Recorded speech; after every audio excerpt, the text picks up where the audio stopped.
Inilah keuntungannya kita melihara ayam kampung ya teman-teman. Limbah dapur pun bisa, sisa-sisa nasi bisa kita buang ke kandang untuk pakan ayam. Jadi nggak selalu harus pakan pabrikan yang beli gini. Nasi aja bisa, sayur, ikan. Karena ayam ini kan termasuk pemakan segala ini.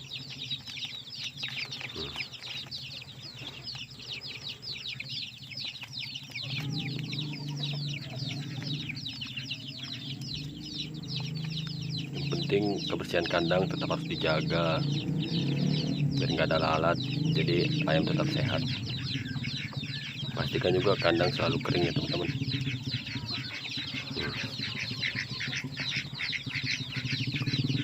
Kering dan nggak berbau.